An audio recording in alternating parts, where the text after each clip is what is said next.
Bonjour à toutes et à tous, le centre de diffusion artistique aujourd'hui transformé en un Covidrome. Le Covidrome, qu'est-ce que c'est? C'est une initiative du docteur Lehmann qu'on connaît bien à Poissy. Docteur Lehmann, pourquoi un Covidrome à Poissy aujourd'hui? Dans cette période d'inquiétude, il y a des gens qui n'ont pas de médecin traitant et qui ne savent absolument pas vers qui se tourner, si eux-mêmes ou un membre de leur famille leur semble être malade. Il y a des gens dont le médecin est malade, il y a des gens qui ne savent pas où aller, s'il faut aller aux urgences, s'il faut appeler le 15. Ils ont eu des directives qui étaient parfois fort contradictoires. Vous pouvez sortir, vous ne pouvez pas sortir, vous pouvez sortir pour raison de santé, il faut une convocation. En fait, c'est simple. Si vous ou l'un de vos proches, malgré le fait que bien entendu vous avez suivi les mesures barrières, le confinement, vous avez un doute, quelqu'un a de la fièvre ou quelqu'un tousse, vous avez deux entrées dans le système si vous êtes inquiet. Vous pouvez appeler le 15, vous pouvez appeler votre médecin traitant. Dans certains cas, votre médecin gérera, il peut gérer en vous demandant de venir en consultation, soit il peut gérer en téléconsultation en restant lui dans son cabinet et vous chez vous. Et il va vous donner des conseils, il va éventuellement faxer ou envoyer par mail une ordonnance, essayer de faire un arrêt de travail sur le site de la Sécurité sociale. Mais parfois c'est plus compliqué, ça peut être un enfant et générer une inquiétude, ou bien c'est quelqu'un qui peut se sentir au bout de quelques jours gêné pour respirer. Donc vous appelez soit le 15, soit votre médecin, et dans certains cas, le 15 ou le médecin considérera qu'il n'est pas nécessaire que vous vous présentiez aux urgences de l'hôpital, qu'il n'est pas nécessaire de vous envoyer une ambulance toute sirène hurlante, mais que ce serait bien quand même que vous puissiez avoir accès à un médecin.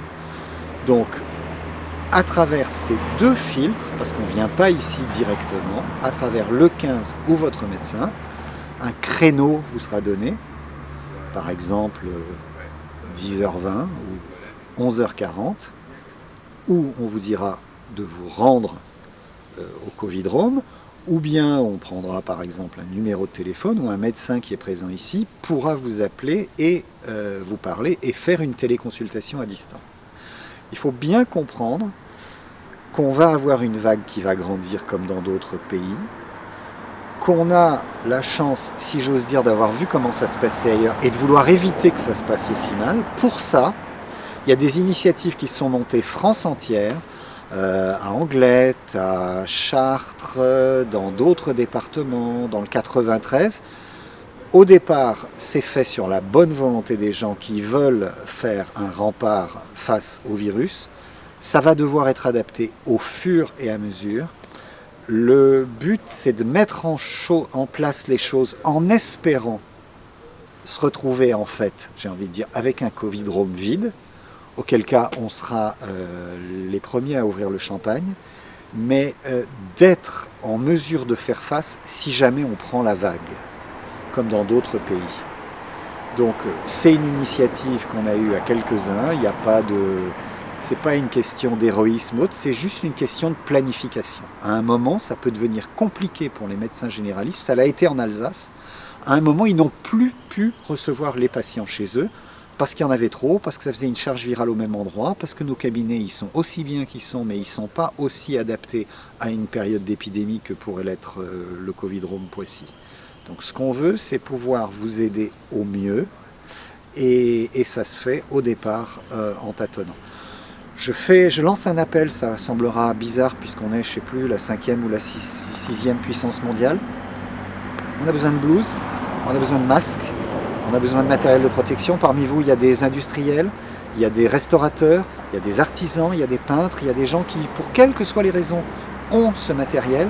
Ce matériel peut vous aider à nous aider à sauver des vies. N'hésitez pas à applaudir à 20h, hein, c'est très très sympa, mais en plus vous pouvez faire quelque chose.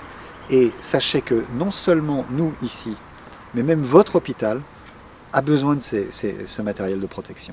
Donc si vous nous le proposez, si vous le proposez en mairie, il servira à des gens qui en ont besoin. Ce qui est dans un coin du placard et vous ne savez pas trop quoi en faire, ça peut aider une aide-soignante à ne pas se contaminer, ça peut aider une infirmière à ne pas se contaminer. Alors qu'on en soit là, ça me met en colère, mais j'ai confiance en vous. Merci. Merci Dr Lehmann. Et évidemment, cette initiative est en étroite collaboration avec les équipes de la ville de Poissy, que je remercie, les services techniques, le service événementiel, le service communication, les services hygiène et sécurité, tout cela piloté par Raymond Letellier et Arnaud Guérin de Main de Maître. Vous dire aussi que évidemment tout cela est en étroite relation avec la direction de l'hôpital de Poissy. Et si nous avons choisi ici un Covidrome Poissy au CDA, c'est qu'à vol d'oiseau, nous sommes ici à 300 mètres de l'hôpital de Poissy. Ce que je vous propose, c'est de faire une visite avec le docteur Lehmann. Docteur, on vous suit pour nous expliquer simplement comment ça va se... On va faire une visite virtuelle. Voilà, exactement. Donc d'abord, on n'arrive pas ici simplement parce qu'on a vu que c'était ouvert et que ça clignotait au-dessus. On arrive parce qu'on a appelé le 15 ou son médecin et qu'on a un créneau de consultation. On doit arriver à 10h20, à 11h40, à 12h30. On arrive ici, si possible, seul, pas accompagné. Évidemment, si vous êtes une maman ou un papa seul avec un bébé, vous n'allez pas le laisser. S'il s'agit d'une personne âgée qui ne peut pas se déplacer seule, mais sinon, vous venez seul. Ce n'est pas la peine de mettre des gens ici qui n'ont pas besoin de voir le médecin. Donc on rentre.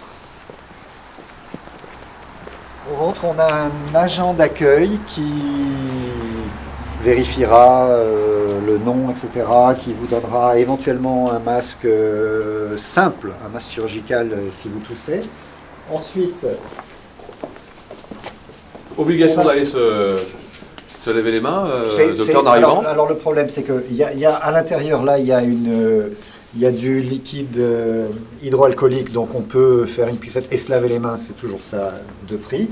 Ensuite, on a des mini-box qui sont à 2 mètres les uns des autres, peut-être même qu'on écartera un peu les chaises, et vous allez sur la chaise 1, vous allez sur la chaise 2, vous allez sur la chaise 3. Ensuite, ici, il y a une personne qui est là, il y a un accueil médical qui est fait, il y a 2 postes. Il y a 2 postes, il y aura 2 infirmiers ou 2 paramédicaux.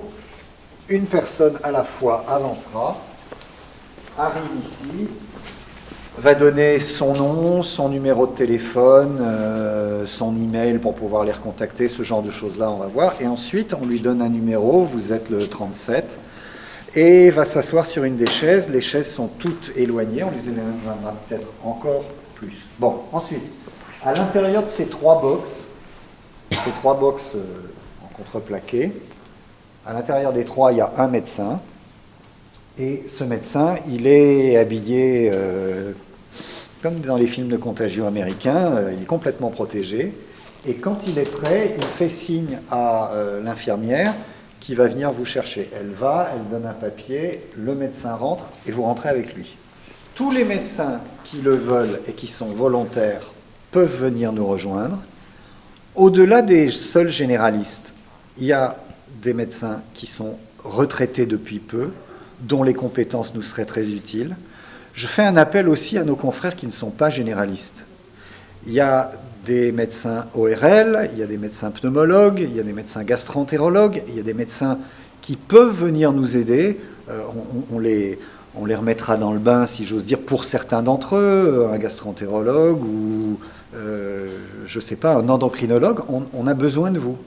Et la médecine qu'on fait, c'est une médecine très simple pour aider les gens. On n'est pas dans un centre de réanimation, on n'est pas à l'hôpital, c'est de la consultation simple. Donc vous pouvez nous contacter et on peut tout à fait avoir besoin de vous. Donc, et on poursuit la visite. Voilà. Donc, je rentre dans le box en premier, suivi par mon patient.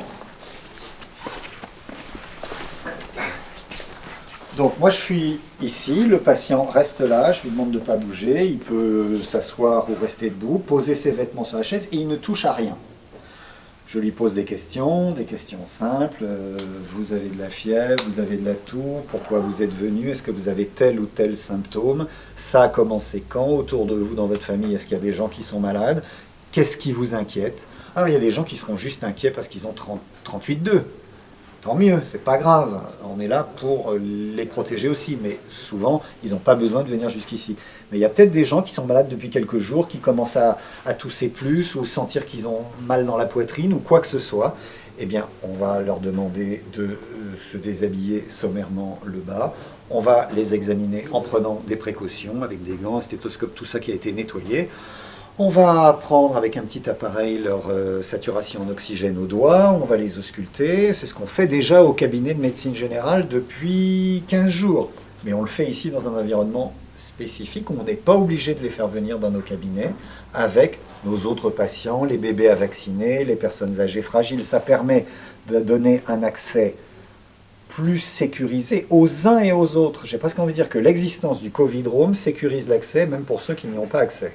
Docteur, on parle de carence de matériel, mais je vois que vous avez des kits aussi qui sont préparés. Oui, dans alors il y a une carence de matériel au niveau national, mais ce qu'on voit, c'est qu'à partir du moment où on s'est contacté, il y a une dynamique qui s'est mise en place, et le maire, les agents municipaux ont cherché, ont trouvé, et donc on a là-dedans de quoi travailler. Il y a des gants en vinyle, il y a des masques, il y a du liquide, il y a de quoi s'essuyer les mains.